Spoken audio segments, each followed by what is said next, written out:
มื้อนี้น้องสมายเพิ่นก็ได้ลูกแต่เด็กตื่นแต่เช้าเพิ่นว่าเพิ่นเดินทางไปขึ้นรถบัสอยู่โรงเรียนเฮือมันทัน 7:30 น.รถรับส่งนักเรียนเพิ่นก็ออกจากบ้านเฮา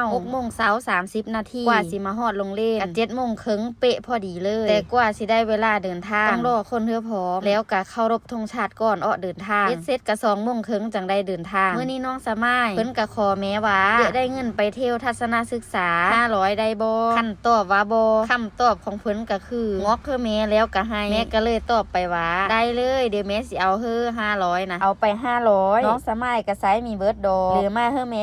250 บาทการเดินทางในครั้งนี้ทางโรงเรียนเพิ่นก็มีรถบัสเฮ้อเด็กน้อยขี่ประมาณ5คันส่วนเรื่องความปลอดภัยของรถบัสมันก็ถือว่าดีพอสมควรไปเที่ยวเพิ่นก็มีได้ไปไกลทางโรงเรียนก็พาไปสวนสัตว์ช้างทองมุกดาหารคือนี่การไปเที่ยวสวนสัตว์ในครั้งนี้เบิ่งจากสีหน้าตาแล้วเด็กน้อยก็สิพากันมีความสุขเติบเพราะว่าเพิ่นได้ไปเปิดหูเปิดตาสวนสัตว์ช้างทองอยู่มุกดาหารเพิ่นก็มีสัตว์ป่าหลากหลายเฮ้อส้มเฮ้อเบิ่งสิเป็นสิงโตช้างกวางเสือแล้วก็อื่นๆอีกมากมายแล้วก็ขอขอบคุณทางโรงเรียนมีกิจกรรมดีๆเพื่อเด็กน้อยได้เปิดโลกกว้าง